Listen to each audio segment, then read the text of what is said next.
Pierre Level, merci d'être avec nous. D'abord, bonjour. Une question, pourquoi prendre une décision aussi radicale, à savoir ne pas jouer de match en Ligue 1 et en Ligue 2 à la fin du mois de novembre? Bonjour, tout simplement parce que la situation est gravissime pour le football français et je pense que le gouvernement, mais aussi beaucoup de gens n'ont pas mesuré l'ampleur des dégâts que cela va provoquer si cette taxe est appliquée. Donc il fallait effectivement pousser un grand cri de désespoir, pas simplement pour les clubs ou simplement pour nous, mais pour tous les 25 000 emplois que nous représentons, directs et indirects, pour tous ces salariés qui ne peuvent pas s'exprimer parce qu'on parle des joueurs, mais il y a tous les administratifs derrière. Et donc demain, le football français peut devenir le troisième division du football européen. Est-ce que c'est ce que l'on veut pour nos jeunes de demain, pour les générations qui viennent? Moi, je l'ai connu quand j'étais jeune. J'ai pas envie, et mon devoir est de faire en sorte que les jeunes ne connaissent pas ça demain.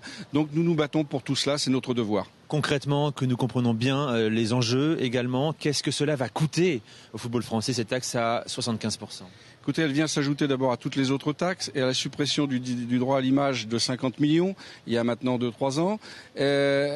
3 années de déficit pour le football français, cette année encore une perte de 60 millions et c'est 44 millions qu'on vient ajouter, alors que je rappelle que cette taxe était faite au départ pour faire payer ceux qui touchaient plus d'1 million. Aujourd'hui, on fait payer les entreprises, ce qui est beaucoup plus grave, surtout lorsque ces entreprises sont elles-mêmes en difficulté, ce qui est le cas du football français, puisque nous perdons à l'heure actuelle 60 millions. Vous avez conscience que dans l'esprit des Français, des gens qui suivent la Ligue 1, la Ligue 2 notamment, le football est un sport qui génère beaucoup d'argent, on peut le dire comme ça, un sport de riches. Comment des riches peuvent décider de boycotter, de faire la grève, même si c'est un mot que vous ne voulez pas employer? Non, d'abord, c'est une fausse image de dire que le football est riche et que nous sommes des riches. Il y a effectivement quelques joueurs qui gagnent bien leur vie, mais dans un contexte européen et mondial, il ne faut pas l'oublier. Il y a 2 clubs en France qui se portent bien parce qu'ils ont des actionnaires étrangers qui sont venus et un qui ne paye pas ses taxes, c'est l'AS Monaco.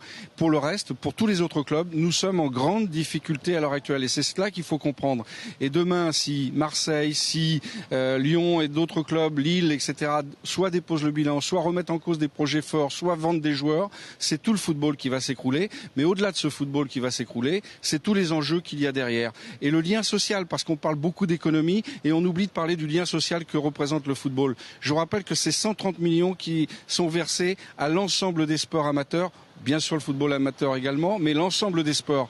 C'est également 1600 actions caritatives qui sont menées dans toutes les associations auprès de toutes les populations. C'est tout cela l'enjeu. Et c'est tous les administratifs qui aujourd'hui, au Mans ou à Sedan, se retrouvent à la porte, alors que les joueurs ou les entraîneurs, et tant mieux pour eux, retrouvent des emplois. Eux ne retrouvent pas d'emploi. Voilà ce que nous défendons. Vous allez rencontrer la semaine prochaine le président de la République, François Hollande, qui va vous recevoir à l'Elysée. Quel sera votre message? Qu'attendez-vous de lui concrètement? Écoutez, c'est simple. D'abord, nous aurions préféré le rencontrer avant la première lecture de la loi. Deuxième chose, nous allons lui expliquer tout ce que je viens de vous expliquer et tout l'enjeu que cela représente, pas simplement pour, encore une fois, défendre quelques clubs, mais défendre cet ensemble-là. Et ce que nous demandons, c'est l'abrogation pure et simple et l'abandon pur et simple de cette taxe qui est trop lourde pour que les clubs puissent la payer, mais au-delà d'être trop lourde, qu'ils ne peuvent pas payer parce qu'elle va s'appliquer en février 2014, alors que nous avons tous rendu nos budgets à la DNCG et pris des engagements avec nos banquiers, nos financiers, pour toute la saison. Et ça veut dire que nous n'allons pas pouvoir tenir nos engagements. Jean-Pierre Level, représentant des présidents des clubs professionnels français. Merci d'avoir répondu à nos questions.